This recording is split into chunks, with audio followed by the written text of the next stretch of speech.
ꯑꯍꯥꯟꯕꯗ train line ꯍꯥꯏꯕꯁꯤ ꯀꯔꯤꯅꯣ ꯍꯥꯏꯕꯗ ꯌꯦꯡꯂꯁꯦ ꯇ꯭ꯔꯦꯟ ꯂꯥꯏꯟ ꯑꯁꯤꯅ ꯇꯧꯗꯣꯏ ꯃꯊꯧꯁꯦ ꯀꯔꯤꯅꯣ ꯍꯥꯏꯕꯗ ꯑꯩꯈꯣꯏꯅ ꯄ꯭ꯔꯥꯏꯁ ꯑꯦꯛꯁꯟꯒꯤ ꯃꯥꯒꯤ ꯆꯠꯂꯤꯕ ꯗꯥꯏꯔꯦꯛꯁꯟꯁꯦ ꯀꯔꯤꯅ ꯏꯟꯗꯤꯀꯦꯠ ꯇꯧꯒꯦ ꯍꯥꯏꯕ ꯃꯇꯝꯗ ꯍꯌꯦꯡ ꯑꯩꯈꯣꯏꯅ ꯃꯥꯒꯤ ꯗꯥꯏꯔꯦꯛꯁꯟ ꯆꯠꯂꯤꯕꯗꯨꯒꯤ ꯃꯥꯏꯀꯩꯗꯨ ꯂꯣꯏꯔꯕ꯭ꯔꯥ ꯑꯣꯔ ꯂꯣꯏꯗ꯭ꯔꯤꯕ꯭ꯔꯥ ꯅꯠꯇ꯭ꯔꯒ ꯀꯔꯝꯕ ꯃꯐꯝꯗ ꯑꯩꯈꯣꯏꯅ ꯆꯪꯁꯤꯟꯕ ꯌꯥꯕꯒꯦ ꯀꯔꯝꯕ ꯃꯐꯝꯗ ꯑꯩꯈꯣꯏꯅ ꯃꯥꯔꯀꯦꯠꯁꯤꯅ ꯌꯧꯁꯤꯟꯕ ꯌꯥꯒꯗꯒꯦ ꯍꯥꯏꯕꯁꯦ ꯍꯌꯦꯡ ꯁꯤꯒꯤ ꯑꯩꯈꯣꯏꯅ ꯄ꯭ꯔꯣꯕꯦꯕꯤꯂꯤꯇꯤ ꯑꯣꯏꯕ ꯀꯥꯜꯀꯨꯂꯦꯁꯟ ꯇꯧꯕ ꯃꯇꯝꯗ ꯇ꯭ꯔꯦꯟ ꯂꯥꯏꯟ ꯑꯁꯤꯅ ꯃꯇꯦꯡ ꯄꯥꯡꯉꯤ ꯇ꯭ꯔꯦꯟ ꯂꯥꯏꯟ ꯑꯁꯤ ꯄ꯭ꯔꯣ ꯇ꯭ꯔꯦꯗꯔꯁꯤꯡꯅ ꯃꯣꯏꯒꯤ ꯄ꯭ꯔꯥꯏꯁ ꯑꯦꯛꯁꯟꯗꯨꯒꯤ ꯄ꯭ꯔꯥꯏꯁꯀꯤ ꯗꯥꯏꯔꯦꯛꯁꯟ ꯄ꯭ꯔꯣꯕꯦꯕꯤꯂꯤꯇꯤ ꯊꯤꯕꯗ ꯃꯍꯥꯛ ꯑꯁꯤ ꯁꯤꯖꯤꯟꯅꯩ ꯃꯥꯁꯤ ꯀꯩꯒꯤꯗꯃꯛꯇ ꯌꯥꯝꯅ ꯄꯥꯋꯔꯐꯨꯜ ꯑꯣꯏꯕ ꯇꯨꯜꯁ ꯑꯃ ꯑꯣꯏꯔꯤꯕꯅꯣ ꯍꯥꯏꯕ ꯃꯇꯝꯗ ꯍꯌꯦꯡ ꯄ꯭ꯔꯥꯏꯁꯀꯤ ꯆꯠꯂꯤꯕ ꯃꯥꯏꯀꯩꯗꯨ ꯑꯩꯈꯣꯏꯅ ꯈꯪꯗꯣꯛꯄ ꯉꯝꯅꯕ ꯑꯃꯗꯤ ꯃꯥꯒꯤ ꯀꯩꯗꯧꯒꯦ ꯍꯥꯏꯕ ꯃꯇꯝꯗ ꯑꯩꯈꯣꯏꯅ ꯁꯄꯣꯔꯠ ꯑꯃꯗꯤ ꯔꯦꯖꯤꯁꯇꯦꯟꯁꯁꯦ ꯁꯄꯣꯔꯠ ꯑꯃꯗꯤ ꯔꯦꯖꯤꯁꯇꯦꯟꯁ ꯑꯥꯏꯗꯦꯟꯇꯤꯐꯥꯏ ꯇꯧꯕ ꯃꯇꯝꯗ ꯈꯪꯗꯣꯛꯄ ꯉꯝꯅꯕ ꯍꯣꯠꯅꯕ ꯃꯇꯝꯗ ꯀꯩꯗꯧꯒꯦ ꯍꯥꯏꯕ ꯃꯇꯝꯗ ꯇ꯭ꯔꯦꯟ ꯂꯥꯏꯟ ꯑꯁꯤꯅ ꯃꯇꯦꯡ ꯄꯥꯡꯉꯦꯕ ꯑꯗꯨꯗꯤ ꯇ꯭ꯔꯦꯟ ꯂꯥꯏꯟ ꯑꯁꯤ ꯀꯔꯝꯕ ꯖꯒꯥꯗ ꯁꯤꯖꯤꯟꯅꯗꯣꯏꯅꯣ माजे टाइम फ्रेम अकंगनब खाइदोक्रा मागीदमक्ता सिजनब मतमदा एनी टाइम फ्रेम द सिजनब याय 1 मिनट तब सिजनगेरा 3 मिनट तब सिजनगेरा 5 मिनट तब सिजनगेरा 15 मिनट तब सिजनगेरा 1 डे तब सिजनगे हैब्रा 1 वीक तब सिजनगे हैब्रा एनी टाइम फ्रेम अमदा ट्रेन लाइन असे सिजनब याय ट्रेन लाइन की टूल्स असिना कइदौगे है मतमदा अदुदि एकोइना खंबा ngamba yare hayeng price action gi एकोइना टेक्निकल gi ओबे एनालिसिस तौबा मतमदा ट्रेन लाइन की टूल्स असिना एकोइना प्राइस की ट्रेन अदु आइडेंटिफाई तौबदा माना मतेंग पांगबिगदोने मागी ट्रेड मखल gi मतुंग इना लैरमलिबा चार्ट तुदा हाइरिबा ट्रेन लाइन असि सिजनरागा मागी एंट्री पॉइंट थीदुनी एग्जिट पॉइंट थीदुनी अदुगा कइदौगे है मतमदा इखोइना सपोर्ट एंड रेजिस्टेंस से करिनो हाइनमा खंगमा मतमदा मोइसिदा अदुदि ट्रेन लाइन अमजे इखोइना कमाइना येकनी ट्रेन लाइन अमा येको मतमदा मंगोंदा तौदुइबा थबकसे हयें कइदौगे है मतमदा प्राइस अमना समाइना कारे कारा कांदा प्राइस स्वाइदगी सिदा मागी हाई अमा लेहौरे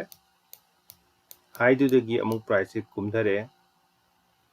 सिदा लो अमा फॉर्म तोरमे अमुक प्राइस समाइना काग्रे सिदा अमुक हाई अमा फॉर्म तोरमे अमुक कुंगरे प्राइस सिदा अमुक लो अमा फॉर्म तोरमे प्राइस अमुक समाइना तोर अमुक काग्रे कारा कांदा स्वाइदा अमुक हाई अमा फॉर्म तोरमे समाइना सुम हाई फॉर्म तोर चटख्रे चटपा मतमदा हयें कइदौगे है मतमदा मागी प्राइस की डायरेक्शन से येकलिबा प्राइस की मतु इनदि माजे प्राइस मखादा सुम कुमधरे इने प्राइस कुमकपा मतमदा इखोइना माजे कदाइबो कुंगदगे और प्राइस कुंबगी मागी ट्रेन से लोयब्रा और नत्रगना माजे कुमुबदगी अमु कारकदरा हैबजे हयें ट्रेन लाइन हैब टूल जे असि सिजनरा कांदा इखोइना येंगदोने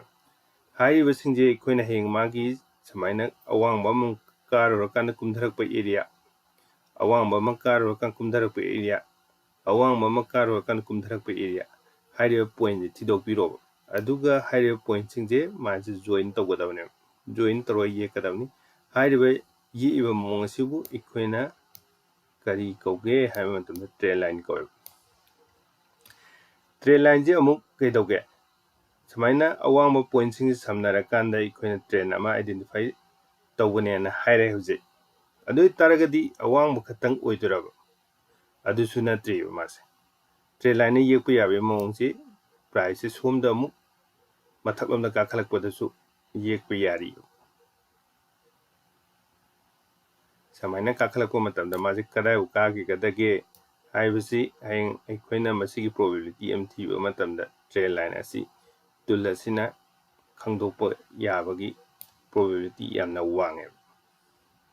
ट्रेन लाइन से वैलिड ओई हाई तारगदी हाइब जॉइनिंग पॉइंट सिंजे कया न समनरगदी मागी ट्रेन लाइन अदु वैलिड ओइगे हाइबदुम जु खंगबम चंगियो ट्रेन लाइन अमा ड्रॉ तौबा मतमदा मागी मानबा हाई दनी खंगदे और मागी लेरिबा लो पॉइंट सिंदनी खंगदे पॉइंट अनि समनरगदी ट्रेन लाइन अमा ड्रॉ तौबदी याय तौबददी हाइरिबा ट्रेन लाइन अदु वैलिड ओइ हाई तारगदी यामद्रबदा पॉइंट अहुमदी समनदबा यादे यामद्रबदा पॉइंट अहुम समनरे हाइदजु पॉइंट अहुम कईगुंबा लो अमा लेरमे हाइगजु पॉइंट अहुम हाइरिबा पॉइंट अहुम जिबु हेक समनर तारगदी माजे वैलिड ट्रेन लाइन अमु हाइगने सपोज अदु पॉइंट अहुम जे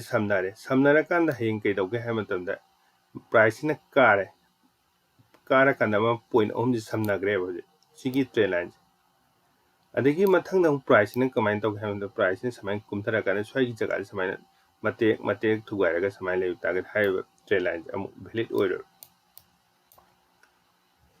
अदगी सपोज ट्रेन लाइन जिना अमु कईदौगे हाइ मतमदा सिगी जगा सिदा समाइना थेंगे 1 2 3 माजे थेंगुरे कांदा माने से लाइन जे ब्रेक कांदा अमु खलकपा मतमदा ट्रेन लाइन जिदा अमु रेजिस्टेंस ओइरपा याबगी प्रोबेबिलिटी याम थीना लेब समाइन अदो कईगुंबा सिगी रेजिस्टेंस से ओइरुरे सिबु सांगदोगे को ओइरो कांदा सिगी पोचे ब्रेक तौथो कांदा अमु सिदा सपोर्ट ओइरक तागदी समाइना सुम कागिने सिगी ट्रेन लाइन जे चटनर ओइ अदुना हाइरिबा मयाम जिदि अखोने सम प्रैक्टिस तौरकांदा प्राइस की बिहेवियर मागी प्राइस एक्शन दुना करी ताइगे हाइबदो खंगमा मतमदगिदि अखोने हेने इंप्रूव अमु ओइरकने अदुदी अखोइना मखा अमु येंगसे हजी पॉइंट अहुम समना तारगदी हाइदा मागी हाई पॉइंट अहुम समना तादी नत्रगा लोदा पॉइंट अहुम द समना तादी ट्रेन लाइन दो वैलिड ओइ हाइग्रे अदुगा कईगुंबा ट्रेन लाइन दुदा प्राइस ने समाने हम फौदल चलाबा अदुदी वैलिड ओइद्रे ट्रेन लाइन हम फौदौरे अमु प्राइस समाने मथक तंग थिंगले सिदम फौगतलगा अमु समाने चटखिब तारगदी समाने सुम कागी तादी हाइबा ट्रेन लाइन दो वैलिड ओइरो हाइग्रे अदुमसु अदुदी ट्रेन लाइन जे हिंग समनबा मतमदा कदाई जे समनदोनो मयामना कमन ओइने सिनेबा चार्टची कईदौनो करंबा चार्टनो हाइमतदि कैंडल स्टिक की चार्टचिने कैंडल स्टिक की चार्टचिदा इखोइना ट्रेन लाइन जे येक्शनगे हाइबा तारगदी कमाइना तौदोनो मागी बॉडी जे फौदला येक्तुरिबरा नत्रगना मागी हाइगी मतोंदा हाइबदी वीक चिना थुलकपा वीक हाइको सिजे वीक नत्र शेडो हाइको मागी मतोंजिदा समनदुरिबरा नत्रगना मागी लोगी पॉइंट सिंगे समनदुरिबरा हाइबा पोतो लाइ अदुबु बॉडी दा समना कनागुमना बॉडी दा फजना समनरा येकपु जावी कनागुमना वीक दा समनरा येकपु जावी अदुबु ट्रेन लाइन अमदा फजना वर्क तौयेना खंगबा ngambje ayamana kidauge hamantamda body faudala yekpase trend line चा सिजे ayama matamda work tawgi probability di aduki matik neme hayeng ekhina week maton chingda fajana identify torakanda magi awangba khwaidigi price no wangba kadai de satki haiba point hom de thidokpa khwaidi niamba kadai chaki haiba point hom de thidoga join tawba train line दो मागी week maton da week maton da akhwin thidoga tawba joining tawba train line दो aduni hena fajana work tawgi probability yamna wange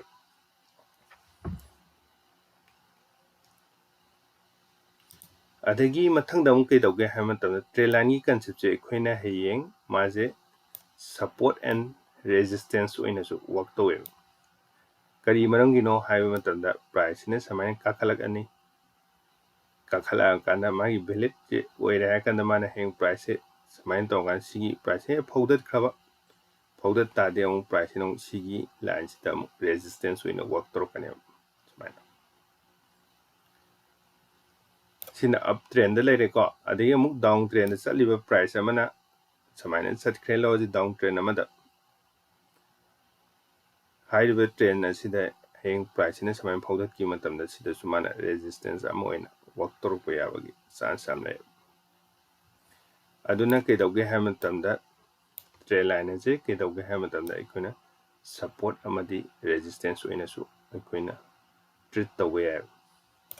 ꯍꯥꯏꯔꯤꯕ ꯄꯣꯠꯁꯤ ꯑꯩꯈꯣꯏꯅ ꯑꯦꯅꯤ time frame 1 ꯃꯤꯅꯠꯇꯕꯨ ꯑꯣꯏꯔꯣ 3 ꯃꯤꯅꯠꯇꯕꯨ ꯑꯣꯏꯔꯣ 5 ꯃꯤꯅꯠꯇꯕꯨ ꯑꯣꯏꯔꯣ 15ꯗꯕꯨ ꯑꯣꯏꯔꯣ 1 ꯗꯦ ꯑꯣꯏꯔꯣ 1 ꯋꯤꯛ ꯑꯣꯏꯔꯣ 1 ꯃꯟ ꯑꯣꯏꯔꯣ ꯑꯗꯨꯗ ꯂꯣꯏꯅ ꯁꯤꯖꯤꯟꯅꯕ ꯌꯥꯏ ꯑꯗꯨꯕꯨ ꯇ꯭ꯔꯦꯗꯔ ꯃꯈꯜ ꯃꯥꯒꯤ ꯇ꯭ꯔꯦꯗꯔ ꯃꯈꯜꯗꯨꯒꯤ ꯃꯇꯨꯡ ꯏꯟꯅ ꯃꯥꯒꯤ ꯇꯥꯏꯝ ꯐ꯭ꯔꯦꯝꯗꯣ ꯈꯦꯠꯅꯔꯛꯑꯅꯤ ꯁ꯭ꯀꯥꯜꯄꯤꯡ ꯇꯧꯒꯦ ꯍꯥꯏꯔꯒꯅ ꯁ꯭ꯀꯥꯜꯄꯤꯡꯗ ꯉꯥꯎꯖꯕ ꯁ꯭ꯀꯥꯜꯄꯤꯡꯗ ꯑꯩꯒꯤꯗꯤ ꯁ꯭ꯀꯥꯜꯄꯤꯡꯅ ꯂꯣꯏꯖꯔꯦ ꯍꯥꯏꯕ ꯀꯥꯡꯕꯨꯗꯗꯤ 1 ꯃꯤꯅꯠ 3 ꯃꯤꯅꯠ 5 ꯃꯤꯅꯠ 15 ꯃꯤꯅꯠ ꯁꯤꯖꯤꯟꯅꯕ ꯀꯥꯡꯕꯨꯗꯗꯤ ꯃꯥꯒꯤ ꯇꯥꯏꯝ ꯐ꯭ꯔꯦꯝꯗꯣ ꯀꯨꯞꯊꯔꯅꯤ ꯏꯟꯚꯦꯁꯠꯃꯦꯟ ꯇꯧꯕ ꯅꯠꯇ꯭ꯔꯒ ꯁ꯭ꯋꯤꯡ ꯇꯧꯕ ꯀꯥꯡꯕꯨꯒꯤꯗꯤ 1 ꯑꯋꯥꯔ 1 ꯗꯦ ꯑꯣꯔ 1 ꯋꯤꯛꯀꯤ ꯇꯥꯏꯝ ꯐ꯭ꯔꯦꯝꯗ ꯁꯤꯗ ꯑꯣꯏꯅ ꯁꯤꯖꯤꯟꯅꯩꯑꯕ ꯑꯌꯥꯝꯕꯅ ꯍꯧꯖꯤꯛ ꯇ꯭ꯔꯦꯟ ꯂꯥꯏꯟꯁꯦ ꯚꯦꯂꯤꯠ ꯑꯣꯏꯕꯁꯨ ꯈꯪꯉꯦ ꯃꯥꯒꯤ ꯁꯝꯖꯟꯅꯕ ꯄꯣꯏꯟꯠꯁꯨ ꯕꯣꯗꯤꯗ ꯐꯥꯎꯗꯠꯂ ꯁꯝꯒꯗ꯭ꯔꯥ ꯕꯣꯗꯤꯗ ꯐꯥꯎꯗꯠꯂ ꯁꯝ ꯇꯥꯔꯒꯗꯤ ꯀꯩꯗꯧꯔꯦ ꯋꯥꯔꯛ ꯇꯧꯗꯦ ꯍꯥꯏꯕꯅꯤ ꯄ꯭ꯔꯣꯕꯦꯕꯤꯂꯤꯇꯤ ꯌꯥꯝ ꯅꯦꯝꯃꯦ ꯍꯥꯏꯕꯅꯤ ꯑꯗꯨꯅ ꯑꯩꯈꯣꯏꯅ ꯀꯦꯟꯗꯜꯗꯨꯒꯤ ꯋꯤꯛ ꯃꯇꯣꯟꯗ ꯃꯥꯒꯤ ꯑꯋꯥꯡꯕ ꯑꯃꯗꯤ ꯑꯅꯦꯝꯕ ꯊꯤꯗꯣꯛꯑꯒ ꯁꯝꯒꯅꯤ ꯍꯥꯏꯕꯅꯤ ꯑꯗꯨꯒ ꯇ꯭ꯔꯦꯟ ꯂꯥꯏꯟ ꯑꯁꯤ ꯁꯞꯄꯣꯔꯠ ꯑꯃꯗꯤ ꯔꯦꯖꯤꯁꯇꯦꯟꯁ ꯑꯣꯏꯅꯁꯨ ꯋꯥꯔꯛ ꯇꯧꯋꯦ ꯍꯥꯏꯕꯅꯦꯕ ꯍꯧꯖꯤꯛ ꯑꯗꯨꯗꯤ ꯑꯩꯈꯣꯏꯅ ꯑꯃꯨꯛ ꯆꯥꯔꯠꯇ ꯑꯃꯨꯛ ꯂꯥꯛꯑꯁꯦꯕ ꯃꯥꯒꯤ ꯄ꯭ꯔꯥꯏꯁꯀꯤ ꯄ꯭ꯂꯣꯇꯤꯡ ꯑꯦꯔꯤꯌꯥꯗ ꯑꯃꯨꯛ ꯂꯥꯛꯑꯒ ꯌꯦꯡꯉꯁꯦꯕ ꯇ꯭ꯔꯦꯟ ꯂꯥꯏꯟꯁꯦ ꯑꯩꯈꯣꯏꯅ ꯌꯦꯛꯁꯟꯕ ꯃꯇꯝꯗ ꯍꯥꯏꯔꯤꯕ ꯄꯣꯠ ꯆꯩꯁꯤꯡꯁꯤ ꯑꯩꯈꯣꯏꯅ ꯄꯤꯈꯤꯕ ꯄꯣꯏꯟꯠꯁꯤꯡꯁꯤꯗ ꯋꯥꯔꯛ ꯇꯧꯕ꯭ꯔꯥ ꯑꯣꯔ ꯇꯧꯗꯕ꯭ꯔꯥ ꯑꯗꯨ ꯌꯦꯡꯉꯁꯦꯕ ꯍꯧꯖꯤꯛ ꯆꯥꯔꯠꯇ ꯂꯥꯛꯑꯦ ꯆꯥꯔꯠꯇ ꯑꯩꯈꯣꯏꯅ ꯌꯦꯡꯉꯁꯤꯀꯣ ꯑꯍꯥꯟꯕꯗ ꯌꯦꯡꯗꯣꯏꯁꯤ ꯇꯥꯏꯝ ꯐ꯭ꯔꯦꯝꯁꯦ ꯀꯌꯥꯗ ꯁꯦꯝꯁꯤꯒꯦ ꯑꯍꯥꯟꯕꯗ ꯑꯩꯈꯣꯏꯅ ꯁ꯭ꯀꯥꯜꯄꯤꯡ ꯀꯥꯡꯕꯨꯒꯤꯅꯦ ꯈꯜꯂꯁꯤ 5 ꯃꯤꯅꯠꯁꯦ ꯀꯃꯟ ꯑꯣꯏꯅ ꯁꯤꯖꯤꯟꯅꯕ 5 ꯃꯤꯅꯠꯁꯦ ꯂꯧꯔꯒ ꯌꯦꯡꯉꯁꯦꯕ ꯇ꯭ꯔꯦꯟ ꯂꯥꯏꯟ ꯑꯃ ꯌꯦꯛꯄ ꯌꯥꯕ꯭ꯔꯥ ꯑꯩꯅ ꯍꯪꯗꯣꯛꯏꯕ ꯄꯣꯠꯁꯤꯅ ꯀꯩꯗꯧꯒꯦ ꯍꯥꯏꯕꯗ ꯅꯤꯐꯇꯤ ꯕꯦꯡꯛꯅꯤ ꯅꯤꯐꯇꯤ ꯕꯦꯡꯛꯀꯤ ꯃꯥꯒꯤ ꯄ꯭ꯔꯥꯏꯁ ꯐ꯭ꯂꯣꯇꯤꯡ ꯑꯦꯔꯤꯌꯥꯅꯤꯀꯣ ꯌꯦꯡꯉꯁꯤ ꯅꯤꯐꯇꯤ ꯕꯦꯡꯛꯇ ꯇ꯭ꯔꯦꯟ ꯑꯃ ꯑꯥꯏꯗꯦꯟꯇꯤꯐꯥꯏ ꯇꯧꯕꯗ ꯄ꯭ꯔꯥꯏꯁ ꯑꯃ ꯀꯃꯥꯏꯅ ꯆꯠꯀꯦ ꯍꯥꯏꯕꯗꯨ ꯌꯦꯡꯉꯁꯤ ꯑꯗꯨꯒ ꯇ꯭ꯔꯦꯟ ꯂꯥꯏꯟ ꯑꯃꯅ ꯇꯧꯗꯣꯏꯕ ꯃꯊꯧꯁꯤꯗꯤ ꯀꯩꯗꯧꯒꯦ ꯍꯥꯏꯕ ꯃꯇꯝꯗ ꯍꯌꯦꯡ ꯃꯥꯒꯤ ꯄꯣꯏꯟꯠꯗꯤ ꯀꯩꯗꯧꯒꯦ ꯍꯥꯏꯕ ꯃꯇꯝꯗ ꯑꯌꯥꯝꯕ ꯑꯣꯜꯋꯦꯁ ꯃꯥꯒꯤ ꯑꯦꯡꯒꯜꯁꯦ 45 ꯍꯥꯏꯇꯥꯔꯦꯀꯣ ꯁ꯭ꯂꯣꯞ ꯂꯩꯕ ꯄꯣꯠꯁꯦ ꯂꯝꯁꯝ 45 ꯗꯤꯒ꯭ꯔꯤꯁꯦ ꯑꯌꯥꯝꯕ ꯑꯣꯏꯒꯗꯕꯅꯦꯕ ꯁꯨꯃꯥꯏꯅ ꯏꯁꯇ꯭ꯔꯦꯠꯇ ꯆꯠꯈꯤꯕ ꯑꯣꯏꯔꯒꯅ ꯍꯣꯔꯥꯏꯖꯣꯟꯇꯦꯜ ꯍꯥꯏꯔꯅꯤ ꯍꯣꯔꯥꯏꯖꯣꯟꯇꯦꯜ ꯑꯣꯏꯕꯒꯤ ꯁꯞꯄꯣꯔꯠ ꯑꯦꯟ ꯔꯦꯖꯤꯁꯇꯦꯟꯁꯅ ꯃꯈꯜ ꯑꯃ ꯑꯣꯏꯔꯦ ꯃꯥꯒꯤꯗꯤ ꯀꯩꯗꯧꯒꯦ ꯍꯥꯏꯕ ꯃꯇꯝꯗ ꯇ꯭ꯔꯦꯟꯁꯦ ꯑꯥꯏꯗꯦꯟꯇꯤꯐꯥꯏ ꯇꯧꯅꯕ ꯄ꯭ꯔꯥꯏꯁꯀꯤ ꯇ꯭ꯔꯦꯟ ꯑꯥꯏꯗꯦꯟꯇꯤꯐꯥꯏ ꯇꯧꯅꯕꯗ ꯑꯌꯥꯝꯕ ꯁꯤꯖꯤꯟꯅꯕ ꯑꯣꯏꯕ ꯃꯔꯝꯅ ꯃꯥꯁꯦ ꯇ꯭ꯔꯦꯟ ꯂꯥꯏꯟꯁꯨ ꯀꯧꯔꯦ ꯑꯗꯨꯒ ꯃꯥꯒꯤ ꯑꯦꯡꯒꯜꯁꯦ ꯑꯌꯥꯝꯕ ꯃꯇꯝꯗ ꯀꯌꯥ ꯑꯣꯏꯅꯤ ꯍꯥꯏꯕꯗ 45 ꯗꯤꯒ꯭ꯔꯤꯒꯤ ꯑꯦꯡꯒꯜ ꯑꯣꯏꯅꯦꯕ ꯁꯨꯃꯥꯏꯅ ꯈꯔ ꯁ꯭ꯂꯣꯞ ꯅꯥꯏꯅꯦꯕ ꯌꯦꯡꯂꯁꯤꯀꯣ ꯑꯗꯨꯗꯤ ꯑꯩꯈꯣꯏꯅ ꯍꯧꯖꯤꯛ ꯅꯤꯐꯇꯤ ꯕꯦꯡꯛꯀꯤ ꯏꯟꯗꯥꯏꯁꯁꯤꯒꯤ ꯆꯥꯔꯠꯇ ꯇ꯭ꯔꯦꯟ ꯂꯥꯏꯟꯁꯦ ꯄ꯭ꯂꯣꯠ ꯇꯧꯕ ꯌꯥꯕ꯭ꯔꯥ ꯑꯣꯔ ꯌꯥꯗꯕ꯭ꯔꯥ ꯑꯗꯨ ꯌꯦꯡꯉꯁꯦꯕ ꯍꯧꯖꯤꯛ ꯑꯗꯨ ꯑꯣꯏꯇꯥꯔꯒꯗꯤ ꯑꯩꯈꯣꯏꯅ ꯉꯁꯥꯏ ꯇ꯭ꯔꯦꯟ ꯂꯥꯏꯟ ꯑꯃ ꯁꯝꯖꯟꯕ ꯃꯇꯝꯗ ꯀꯗꯥꯏꯗ ꯁꯝꯅꯤ ꯍꯥꯏꯕ ꯃꯇꯝꯗ ꯃꯥꯒꯤ ꯍꯥꯏꯁꯤꯡꯗ ꯋꯤꯛꯀꯤ ꯍꯥꯏ ꯅꯠꯇ꯭ꯔꯒ ꯄ꯭ꯔꯥꯏꯁ ꯑꯦꯛꯁꯟ ꯂꯩꯔꯝꯃꯤꯕ ꯀꯦꯟꯗꯜꯗꯨꯒꯤ ꯍꯥꯏꯗꯣ ꯊꯤꯔꯒ ꯁꯝꯒꯗꯕꯅꯤ ꯍꯥꯏꯔꯦꯕꯀꯣ ꯑꯗꯨ ꯑꯣꯏꯇꯥꯔꯒꯗꯤ ꯑꯩꯈꯣꯏꯅ ꯐꯥꯔꯁ ꯍꯥꯏ ꯑꯃ ꯁ꯭ꯋꯥꯏꯗ ꯊꯣꯛꯑꯦꯅ ꯂꯧꯔꯦ ꯁꯝꯕ ꯌꯥꯕ ꯌꯦꯡꯁꯤ ꯍꯥꯏ ꯑꯃ ꯁꯤꯗ ꯂꯩꯔꯦ ꯍꯥꯏ ꯑꯃꯁꯨ ꯁꯤꯗ ꯂꯩꯔꯦ ꯍꯥꯏ ꯑꯃꯁꯨ ꯁ꯭ꯋꯥꯏꯗ ꯂꯩꯔꯦꯕ ꯍꯥꯏꯔꯤꯕ ꯄꯣꯏꯟꯠ 1 2 3 4ꯁꯦ ꯑꯩꯈꯣꯏ ꯍꯧꯖꯤꯛ ꯖꯣꯏꯅꯤꯡ ꯇꯧꯕ ꯌꯥꯕ꯭ꯔꯥ ꯌꯦꯡꯉꯁꯦꯕ ꯑꯩ ꯍꯧꯖꯤꯛ ꯇ꯭ꯔꯦꯟ ꯂꯥꯏꯟꯁꯦ ꯄꯥꯏꯔꯀꯥꯟꯗ ꯑꯩ ꯍꯧꯖꯤꯛ ꯖꯣꯏꯅꯤꯡ ꯇꯧꯕ ꯌꯥꯕ꯭ꯔꯥ ꯑꯣꯔ ꯌꯥꯗꯕ꯭ꯔꯥ ꯌꯦꯡꯉꯁꯦ ꯖꯣꯏꯟ ꯇꯧꯕ ꯌꯥꯔꯦ ꯍꯧꯖꯤꯛ ꯑꯩꯈꯣꯏꯅ ꯇ꯭ꯔꯦꯟ ꯂꯥꯏꯟ ꯑꯃ ꯌꯦꯛꯄ ꯉꯝꯂꯦ ꯍꯧꯖꯤꯛ ꯃꯥꯅ ꯄ꯭ꯔꯥꯏꯁꯁꯤꯅ ꯇꯧꯔꯤꯕ ꯃꯊꯧꯁꯦ ꯀꯔꯤꯅꯣ ꯍꯥꯏꯕ ꯃꯇꯝ ꯁꯤꯒꯤ ꯍꯥꯏ ꯑꯃ ꯁꯤꯗ ꯂꯩꯔꯦ ꯅꯦꯛꯁ ꯍꯥꯏꯗ ꯀꯗꯥꯏꯗ ꯂꯩꯔꯦ ꯁꯤꯗ ꯑꯃꯃꯨꯛ ꯂꯩꯔꯦ ꯃꯊꯪꯗ ꯑꯃꯨꯛ ꯁꯤꯗ ꯑꯃꯨꯛ ꯍꯥꯏ ꯑꯃ ꯐꯣꯝ ꯇꯧꯔꯦ ꯃꯊꯪꯗ ꯑꯃꯨꯛ ꯁꯤꯗ ꯑꯃꯨꯛ ꯍꯥꯏ ꯑꯃ ꯐꯣꯝ ꯇꯧꯔꯦ ꯃꯊꯪꯗ ꯑꯃꯨꯛ ꯁꯤꯗ ꯍꯥꯏ ꯑꯃ ꯐꯣꯝ ꯇꯧꯔꯦ 1 2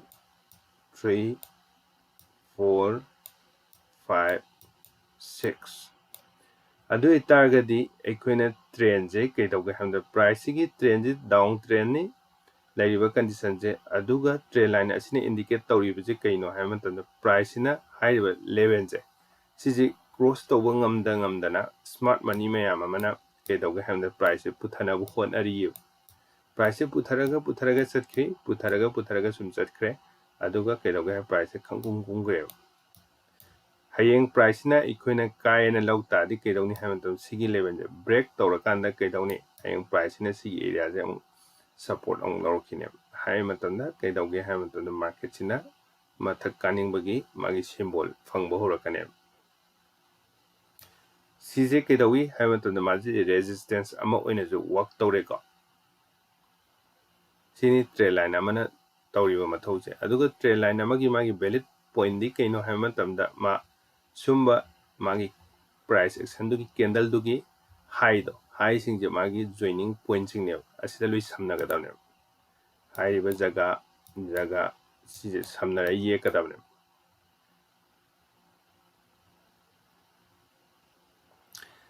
sina identify tore price down trend jo ere aduga magi level je hek sigi high gi level sing je thugai ba ngamda na price puthara chatki kaiguma price na mathak karak hai tagadi sigi level ni thugai bam change adunga sida support lawrakane adunga na magi ke dawni price mathak ka gi na bagi ready tawrakane hojiki trend line asina mana indicate torisina kaino haiba matamda price gi magi previous high sing je lai magi mamang da legi high sing thugai ba ngamda na price sum kumdagre haine aduna ikoina heng trade ama changma matamda koina price action gi trend je kadai da lairi karamba mong da lai karamba position da lege habise trend line asina koina identify tawada probability thidopang matamda mateng pange adagi hojik makha taba mu yengpoda khigi trend line asi valid oi natra oide do khoi hojik high dadi valid oiba mafam thengnagre do valid oide natra oirakani habja mu low da mu thije low ama low ani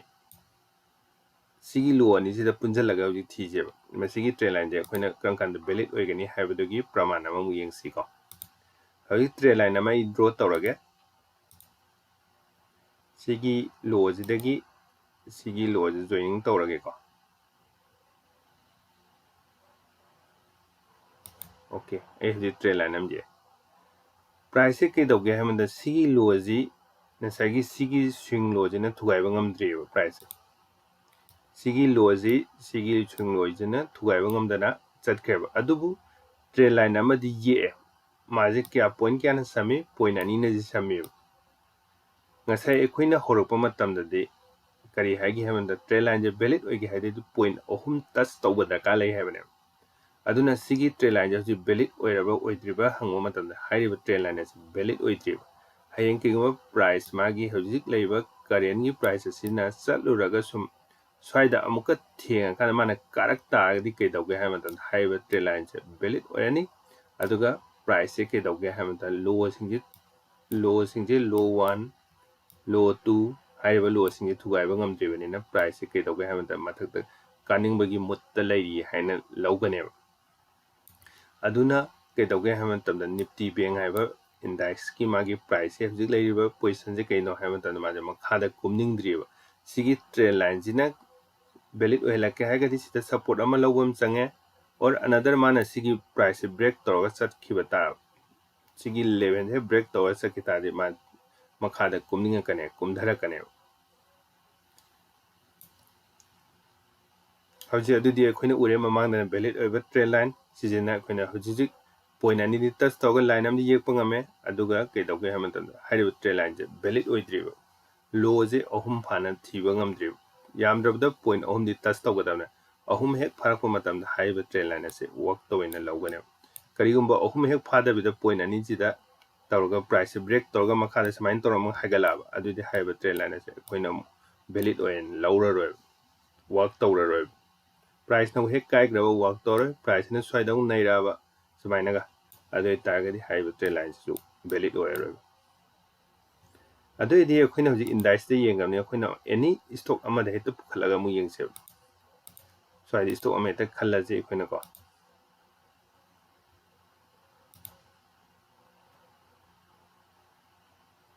mayamna yam pamna reliance de te yengas ko reliance ekhoina mayam common joire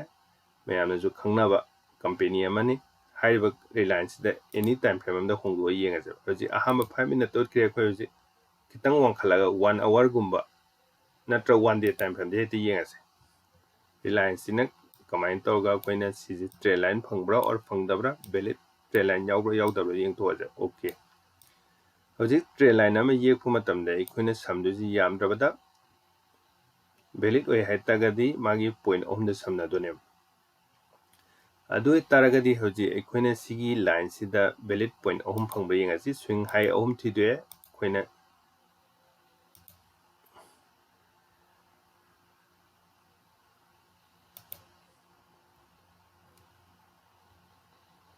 swing high ahum thidoi 1 2 3 hariba trend line se akhoi valid oigadra valid oiroi maramdi kaino haiba matamda oiroido maramje kaino haimda swing high number 2 da magi leiriba trend line je phogala chatkidra phogala chatkiba maramna kaidauge haiba matamda hariba trend line je point ahum samjaro ma valid oiroi hayeng kaidawni trend line jina kamain onthroagadi valid oibai sigi trend line samai kitang inthoke ko intho matungdagi hayeng price amana sidong kauksalab sigi price kumubini swadi kauksalaga kaiguma swaidaga thengamaga natra sigi halaiba price sida thengama mo haldingraba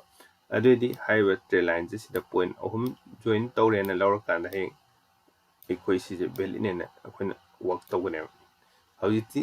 kai lairiba condition jida trend line je valid oidri but price di sigi high jine sigi high thuaidri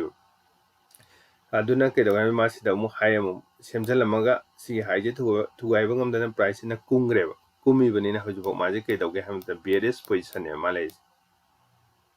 aduna trend line asina ikoina kedawge hamda price ki movement je predict tawba matamda probability thiba matamda yam fajana mateng pange trend line haiba tool jena adudi ekhoi na hojik sigi resistance valid oige hai taragadi sijina somdramne mathang lagbodan sokre yengasi future ge hek solak taragadi isana ke dawge haiba trend line se valid oikhale adudi trend line gi sigi line se thuaiba ngai biro chi price ne cross tawdribo reliance haiba share ja karak khiroi mathak mathangda dudi ke dore makhadagi khone support among phangbring support thibe aba leibra support ki jaga phangbra haibda mung thise hoji akhona mung support je thige hona matamda khone time frame je hongdoe time frame je kadai da 1 week ta tawre 1 week ta khone hongdo kanda akhone ke dawge ham support phangba yenge number 1 magi swing low singi thide khone swing low ama sida amga thide swagi swing low amga thide ko adagi akhone yamna kumdagra kanda swing low amaga thide swingi low haibadi khwaidagi kumuraga laikhalakpa amma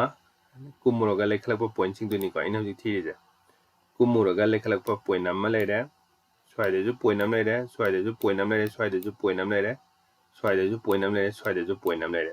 hariba singsida khone samjanaga trend line valid oiba ma yekpa yabra de yengse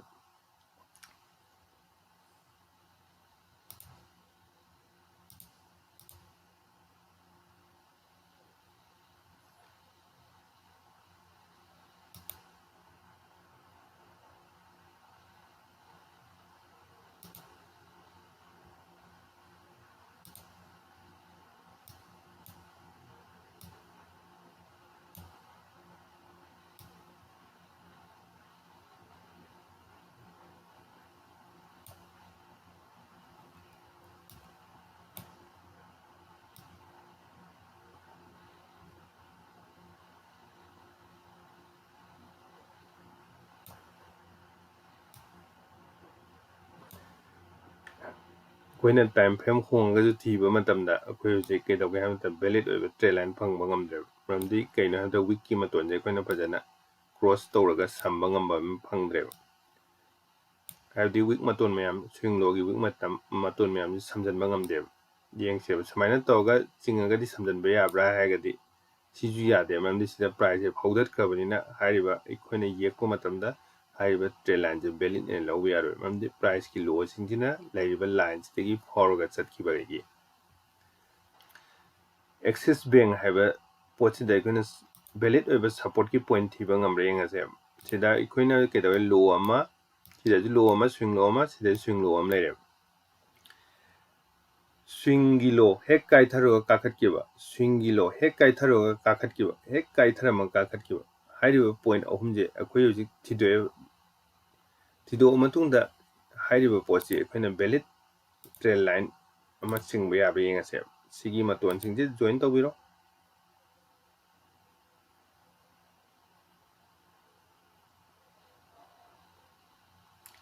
okay koina hojik hariba jaga jida koina valid oiba trend line am phange access bank jida 1 day gi time frame ꯊꯝꯃꯒ ꯑꯩꯈꯣꯏꯅ ꯌꯦꯛꯊꯣꯛꯑꯦ ꯌꯦꯛꯊꯣꯛꯄ ꯃꯇꯝꯗ ꯀꯩꯗꯧꯒꯦ ꯍꯥꯏꯕ ꯃꯇꯝꯗ ꯑꯩꯈꯣꯏꯅ ꯁꯤꯗ valid ꯑꯣꯏꯕ train line ꯑꯃ ꯐꯪꯉꯦ ꯍꯥꯏꯔꯤꯕ ꯇ꯭ꯔꯦꯟ ꯂꯥꯏꯟ ꯑꯁꯤ ꯀꯩꯅꯣ ꯑꯞ ꯇ꯭ꯔꯦꯟꯅꯤ ꯀꯩꯗꯧꯒꯦ ꯍꯥꯏꯕ ꯃꯇꯝꯗ ꯄ꯭ꯔꯥꯏꯁꯁꯤꯅ ꯍꯧꯖꯤꯛ ꯂꯩꯔꯤꯕ ꯀꯟꯗꯤꯁꯟꯁꯤ ꯁꯤꯗ ꯂꯣ ꯁꯤꯒꯤ ꯂꯣ ꯊꯨꯒꯥꯏꯗꯕꯤꯗ ꯁꯤꯗ ꯂꯣ ꯑꯃ ꯁꯞꯄꯣꯔꯠ ꯂꯧꯔꯝꯃꯦ ꯁꯤꯗꯁꯨ ꯂꯣꯁꯤ ꯊꯨꯒꯥꯏꯗꯕꯤꯗ ꯁꯞꯄꯣꯔꯠ ꯂꯧꯔ ꯑꯃꯨꯛ ꯀꯥꯈ꯭ꯔꯦꯕ ꯑꯗꯨ ꯑꯣꯏꯕ ꯇꯥꯔꯒꯗꯤ ꯑꯩꯈꯣꯏꯅ ꯃꯊꯪ ꯑꯃꯨꯛ ꯄ꯭ꯔꯥꯏꯁꯁꯦ ꯁꯤꯒꯤ ꯖꯒꯥ ꯌꯧꯔꯛꯄ ꯃꯇꯝꯗ ꯑꯩꯈꯣꯏꯅ ꯀꯩꯗꯧꯅꯤ ꯍꯌꯦꯡ ꯑꯩꯈꯣꯏꯅ ꯑꯦꯟꯇ꯭ꯔꯤ ꯇꯧꯅꯕꯒꯤ ꯕꯥꯏ ꯇꯧꯅꯕꯒꯤ ꯑꯩꯈꯣꯏꯅ ꯄ꯭ꯔꯣꯕꯦꯕꯤꯂꯤꯇꯤ ꯊꯤꯒꯅꯦꯕ ꯀꯩꯒꯨꯝꯕ ꯄ꯭ꯔꯥꯏꯁꯁꯤꯅ ꯐꯧꯗꯠꯂ ꯆꯠꯈ꯭ꯔꯒꯅ ꯑꯃꯨꯛ ꯀꯩꯗꯧꯅꯤ ꯁꯤꯒꯤ ꯖꯒꯥꯁꯤꯗ ꯑꯃꯨꯛ ꯔꯦꯖꯤꯁꯇꯦꯟꯁ ꯑꯣꯏꯔꯛꯄ꯭ꯔꯥ ꯍꯥꯏꯕꯗꯣ ꯑꯩꯈꯣꯏꯅ ꯑꯃꯨꯛ ꯉꯥꯏꯒꯅꯦꯕ ꯌꯥꯏꯀꯣ ꯁꯤꯅꯤ ꯑꯩꯈꯣꯏꯅ ꯄ꯭ꯔꯣ ꯑꯣꯏꯕ ꯀꯥꯡꯕꯨꯅ ꯇ꯭ꯔꯦꯟ ꯂꯥꯏꯟꯁꯦ ꯁꯨꯃꯥꯏꯅ ꯇꯧꯗꯅ ꯁꯤꯖꯤꯟꯅꯔꯀꯥꯟꯗ ꯍꯌꯦꯡ ꯑꯩꯈꯣꯏꯅ ꯀꯦꯟꯗꯜꯒꯤ ꯄ꯭ꯔꯥꯏꯁ ꯑꯦꯛꯁꯟꯒꯤ ꯃꯨꯚꯃꯦꯟꯒꯤ ꯃꯥꯒꯤ ꯇ꯭ꯔꯦꯟꯗꯣ ꯑꯥꯏꯗꯦꯟꯇꯤꯐꯥꯏ ꯇꯧꯕ ꯉꯝꯃꯦꯕ ꯑꯗꯨꯅ ꯇ꯭ꯔꯦꯟ ꯂꯥꯏꯟ ꯑꯁꯤ ꯑꯩꯈꯣꯏꯅ ꯐꯖꯅ ꯍꯟꯖꯟ ꯍꯟꯖꯟꯅ ꯄ꯭ꯔꯦꯛꯇꯤꯀꯦꯜ ꯇꯧꯕꯤꯔꯒ ꯇ꯭ꯔꯦꯟ ꯂꯥꯏꯟ ꯑꯃꯁꯤ ꯀꯃꯥꯏꯅ ꯌꯦꯛꯀꯅꯤ ꯍꯥꯏꯕꯁꯤꯕꯨ ꯑꯩꯈꯣꯏꯅ ꯐꯖꯅ ꯄꯔꯐꯦꯛ ꯑꯣꯏꯅ ꯑꯩꯈꯣꯏꯅ ꯍꯦꯛ ꯄꯨꯕ ꯉꯝꯃꯕ ꯑꯗꯨ ꯑꯣꯏꯕ ꯇꯥꯔꯒꯗꯤ ꯑꯇꯣꯞꯄ ꯇꯦꯛꯅꯤꯀꯦꯜ ꯑꯝꯇ ꯍꯥꯞꯇꯕꯤꯗ ꯇ꯭ꯔꯦꯟ ꯂꯥꯏꯟꯒꯤ ꯇꯨꯜꯁꯤꯗꯪ ꯁꯤꯖꯤꯟꯅꯔꯀꯥꯟꯗ ꯑꯩꯈꯣꯏꯅ ꯍꯌꯦꯡ ꯄ꯭ꯔꯥꯏꯁꯁꯤꯒꯤ ꯑꯦꯟꯇ꯭ꯔꯤ ꯑꯃꯗꯤ ꯑꯦꯛꯖꯤꯠ ꯇꯧꯐꯝꯁꯦ ꯊꯤꯕꯗ ꯃꯇꯦꯡ ꯑꯗꯨꯛꯀꯤ ꯃꯇꯤꯛ ꯄꯥꯡꯉꯦꯕ ꯑꯗꯨꯅ ꯇ꯭ꯔꯦꯟ ꯂꯥꯏꯟ ꯑꯁꯤ ꯑꯩꯈꯣꯏꯅ ꯐꯖꯅ ꯍꯩꯅꯕꯒꯤ ꯈꯪꯅꯕꯒꯤꯗꯃꯛꯇ ꯄ꯭ꯔꯦꯛꯇꯤꯀꯦꯜ ꯐꯖꯅ ꯇꯧꯕ ꯑꯃ ꯆꯪꯉꯤ ꯑꯗꯨꯒ ꯍꯥꯏꯔꯤꯕ ꯚꯦꯂꯤꯠ ꯄꯣꯏꯟꯠꯁꯤꯡꯗꯣ ꯑꯩꯈꯣꯏꯅ ꯈꯪꯖꯤꯟꯕꯤꯕ ꯑꯃ ꯆꯪꯉꯦꯕ ꯅꯝꯕꯔ 1 ꯕꯣꯗꯤ ꯐꯧꯗꯠꯂ ꯌꯦꯛꯄ ꯌꯥꯗꯦ ꯕꯣꯗꯤ ꯐꯧꯗꯠꯂ ꯌꯦꯛ ꯇꯥꯔꯒꯗꯤ ꯀꯩꯗꯧꯒꯦ ꯍꯥꯏꯕ ꯃꯇꯝꯗ ꯍꯥꯏꯔꯤꯕ ꯄꯣꯠꯇꯨ ꯑꯩꯈꯣꯏꯅ ꯚꯦꯂꯤꯠ ꯑꯣꯏꯔꯣꯏ ꯁꯨꯃꯥꯏꯅ ꯕꯣꯗꯤ ꯐꯧꯗꯠꯂ ꯌꯦꯛꯎꯕꯗ ꯑꯗꯨꯅ ꯑꯩꯈꯣꯏꯅ ꯀꯩꯗꯧꯅꯤ ꯁ꯭ꯋꯤꯡꯒꯤ ꯍꯦꯛ ꯂꯣꯁꯤꯡꯗ ꯃꯥꯒꯤ ꯈ꯭ꯋꯥꯏ ꯋꯤꯛꯇꯨꯅ ꯍꯦꯛ ꯀꯨꯝꯃꯕꯁꯤꯡꯒꯤ ꯄꯣꯏꯟꯠꯁꯤꯡꯗꯣ ꯑꯗꯨ ꯑꯩꯈꯣꯏꯅ ꯁꯝꯖꯟꯕꯤꯕ ꯃꯊꯛꯇꯒꯤ ꯇ꯭ꯔꯦꯟ ꯂꯥꯏꯟ ꯑꯃ ꯌꯦꯛꯀꯦ ꯍꯥꯏꯔꯁꯨ ꯍꯥꯏꯁꯤꯡꯗꯣ ꯊꯤꯕꯤꯔꯕ ꯍꯥꯏꯁꯤꯡꯁꯦ ꯊꯤꯔꯀꯥꯟꯗ ꯀꯩꯗꯧꯅꯤ ꯍꯌꯦꯡ ꯃꯥꯒꯤ ꯍꯥꯏꯁꯤꯡꯗꯣ ꯁꯨꯃꯥꯏꯅ ꯃꯇꯣꯟꯁꯦ ꯍꯌꯦꯡ ꯁꯝꯅꯕ ꯉꯝꯕ ꯍꯥꯏꯔꯤꯕ ꯁꯝꯅꯕ ꯉꯝꯕꯁꯤꯗ ꯄꯣꯏꯟꯠ 3 ꯁꯝꯅꯔꯒꯗꯤ ꯚꯦꯂꯤꯠ ꯇ꯭ꯔꯦꯟ ꯂꯥꯏꯟ ꯑꯣꯏꯔꯦ ꯌꯦꯛꯄ ꯃꯇꯝꯗ ꯃꯥꯒꯤ ꯂꯩꯔꯝꯃꯤꯕ ꯕꯣꯗꯤꯁꯤꯡ ꯍꯥꯏꯕꯗꯤ ꯀꯦꯅꯟꯒꯤ ꯕꯣꯗꯤ ꯃꯅꯨꯡꯁꯤ ꯐꯧꯗꯠꯂ ꯁꯨꯃꯥꯏꯅ ꯌꯦꯛꯄꯤꯗꯕ ꯁ꯭ꯋꯥꯏꯗ ꯃꯇꯣꯟ ꯃꯌꯥꯝ ꯂꯩꯔꯦꯅ ꯁꯨꯃꯥꯏꯅ ꯐꯧꯗꯠꯂꯒ ꯑꯩꯈꯣꯏꯅ ꯌꯦꯛꯄꯤꯗꯕ ꯃꯔꯝꯗꯤ ꯀꯩꯅꯣ ꯍꯥꯏꯕ ꯃꯇꯝꯗ ꯄ꯭ꯔꯥꯏꯁꯁꯤꯅ ꯍꯥꯏꯁꯤ ꯉꯁꯥꯏꯒꯤ ꯂꯥꯏꯟꯁꯤꯗꯒꯤ ꯃꯥꯒꯤ ꯂꯩꯔꯤꯕ ꯁ꯭ꯂꯣꯞ ꯑꯣꯏꯕ ꯂꯥꯏꯟꯁꯤꯗꯒꯤ ꯂꯥꯟꯖꯜꯂꯨꯔꯕꯅꯤꯅ ꯍꯥꯏꯔꯤꯕ ꯖꯒꯥꯁꯤ ꯊꯨꯒꯥꯏꯔꯨꯔꯒ ꯆꯠꯂꯨꯔꯦ ꯍꯥꯏꯔꯕꯅꯤꯅ ꯀꯩꯅꯣ ꯍꯥꯏꯕ ꯃꯇꯝꯗ ꯄ꯭ꯔꯥꯏꯁꯁꯤꯅ ꯂꯥꯜꯂꯨꯔꯕꯅꯤꯅ ꯇ꯭ꯔꯦꯟ ꯂꯥꯏꯟ ꯑꯁꯤ ꯑꯩꯈꯣꯏꯅ ꯋꯥꯛ ꯇꯧꯔꯛꯑꯦꯕ ꯐꯖꯅ ꯇ꯭ꯔꯦꯟ ꯂꯥꯏꯟꯁꯤꯅ ꯑꯩꯈꯣꯏꯅ ꯊꯤꯒꯦ ꯍꯥꯏ ꯇꯥꯔꯒꯗꯤ ꯃꯥꯒꯤ ꯂꯩꯔꯤꯕ ꯂꯥꯏꯟꯁꯤꯗꯒꯤ ꯄ꯭ꯔꯥꯏꯁꯅ ꯀ꯭ꯔꯣꯁ ꯇꯧꯔꯨꯗꯕ ꯄ꯭ꯔꯥꯏꯁꯅ ꯀ꯭ꯔꯣꯁ ꯁꯨꯡꯇꯧ ꯇꯧꯔꯨꯗꯕ ꯄꯣꯠꯁꯤꯡꯗꯣ ꯑꯗꯨꯗꯣ ꯃꯇꯝꯗ ꯐꯖꯅ ꯋꯥꯛ ꯇꯧꯔꯛꯀꯅꯦꯕ ꯚꯦꯂꯤꯠꯁꯨ ꯑꯣꯏꯔꯛꯀꯅꯦꯕ ꯑꯗꯨꯅ ꯀꯩꯗꯧꯅꯤ ꯑꯩꯈꯣꯏꯅ ꯏꯟꯗꯦꯛꯁꯇꯕꯨ ꯑꯣꯏꯔꯣ ꯅꯠꯇ꯭ꯔꯒ ꯁ꯭ꯇꯣꯛꯇꯕꯨ ꯑꯣꯏꯔꯣ ꯀꯅꯥꯒꯨꯝꯕꯅ ꯀ꯭ꯔꯤꯞꯇꯣꯗ ꯇꯧꯕ ꯌꯥꯏ ꯀꯅꯥꯒꯨꯝꯕꯅ ꯐꯣꯔꯦꯛꯁꯇ ꯇꯧꯕ ꯌꯥꯏ ꯑꯗꯨꯕꯨ ꯑꯩꯈꯣꯏꯅ ꯇ꯭ꯔꯦꯟ ꯂꯥꯏꯟ ꯌꯦꯛꯄꯁꯦ ꯀꯃꯥꯏꯅ ꯇꯧꯅ ꯌꯦꯛꯀꯗꯒꯦ ꯍꯥꯏꯕ ꯅꯤꯌꯣꯝꯗꯗꯤ ꯆꯞ ꯃꯥꯟꯅꯒꯅꯦꯕ ꯑꯗꯨꯅ ꯕꯣꯗꯤꯗ ꯁꯝꯃ ꯌꯦꯛꯄꯤꯒꯅꯨ ꯕꯣꯗꯤꯗ ꯁꯝꯃꯒ ꯁꯣꯝꯅ ꯕꯦꯛ ꯇꯦꯁ ꯇꯧꯕꯤꯌꯨ ꯅꯠꯇ꯭ꯔꯒꯅ ꯁꯨꯝ ꯂꯥꯏꯚ ꯃꯥꯔꯀꯦꯠꯇꯕꯨ ꯑꯣꯏꯔ ꯇꯧꯔ ꯌꯦꯡꯕꯤꯌꯨ ꯕꯣꯗꯤꯗ ꯇꯧꯕꯒꯤ ꯋꯥꯛꯁꯦ ꯌꯥꯝ ꯊꯤꯅ ꯍꯟꯊꯕꯅꯦꯕ ꯃꯥ ꯋꯥꯛ ꯌꯥꯝ ꯇꯧꯔꯣꯏ 20% ꯃꯨꯛꯇꯤ ꯍꯦꯟꯅ ꯋꯥꯛ ꯇꯧꯔꯣꯏ ꯑꯗꯨꯒ ꯀꯩꯒꯨꯝꯕ ꯑꯩꯈꯣꯏꯅ ꯋꯤꯛ ꯍꯥꯏꯇꯥꯔꯗꯤ ꯀꯦꯅꯟꯒꯤꯁꯨ ꯑꯃꯨꯛ ꯋꯤꯛ ꯀꯣ ꯀꯦꯅꯟꯒꯤ ꯍꯦꯛ ꯂꯣꯏꯕ ꯅꯠꯇ꯭ꯔꯒ ꯍꯥꯏꯒꯤ ꯃꯥꯒꯤ ꯁ꯭ꯋꯤꯡ ꯍꯥꯏ ꯁ꯭ꯋꯤꯡ ꯂꯣꯒꯤ ꯋꯤꯛꯁꯤꯡꯁꯦ ꯍꯦꯛ ꯊꯦꯡꯅꯕꯤꯔꯣ ꯁꯤꯗ ꯑꯩꯈꯣꯏꯅ ꯐꯖꯅ ꯖꯣꯏꯟ ꯇꯧꯕꯤꯔꯕ ꯚꯦꯂꯤꯠ ꯑꯣꯏꯕ ꯖꯒꯥꯕꯨ ꯐꯖꯅ ꯇꯧ ꯇꯥꯔꯗꯤ ꯇ꯭ꯔꯦꯟ ꯂꯥꯏꯟꯁꯤꯅ ꯑꯣꯜꯋꯦꯁ ꯋꯥꯛ ꯇꯧꯕꯒꯤ ꯄ꯭ꯔꯣꯕꯦꯕꯤꯂꯤꯇꯤꯁꯦ 50% ꯍꯦꯟꯒꯅꯦꯕ ꯑꯗꯨꯅ ꯀꯩꯗꯧꯒꯦ ꯍꯥꯏꯕ ꯃꯇꯝꯗ ꯄ꯭ꯔꯣ ꯇ꯭ꯔꯦꯗꯔꯁꯤꯡꯅ ꯇ꯭ꯔꯦꯟ ꯂꯥꯏꯟꯁꯦ ꯑꯗꯨꯛꯀꯤ ꯃꯇꯤꯛ ꯄꯥꯝꯅ ꯁꯤꯖꯤꯟꯅꯩ ꯇꯦꯛꯅꯤꯀꯦꯜ ꯑꯃꯠꯇ ꯌꯥꯎꯗꯕꯤꯗ ꯇ꯭ꯔꯦꯟ ꯂꯥꯏꯟ ꯈꯛꯇꯅ ꯄ꯭ꯔꯥꯏꯁꯀꯤ ꯗꯥꯏꯔꯦꯛꯁꯟ ꯊꯥꯀꯥꯟꯗ ꯑꯩꯈꯣꯏꯅ ꯇ꯭ꯔꯦꯠ ꯑꯃꯒꯤ ꯑꯦꯟꯇ꯭ꯔꯤ ꯑꯃꯗꯤ ꯑꯦꯛꯖꯤꯠ ꯌꯥꯝ ꯂꯥꯏꯅ ꯂꯧꯅꯕꯒꯤ ꯄ꯭ꯔꯣꯕꯦꯕꯤꯂꯤꯇꯤ ꯄꯨꯊꯣꯛꯄꯗ ꯌꯥꯝ ꯂꯥꯏꯅ ꯃꯇꯦꯡ ꯄꯥꯡꯉꯦꯕ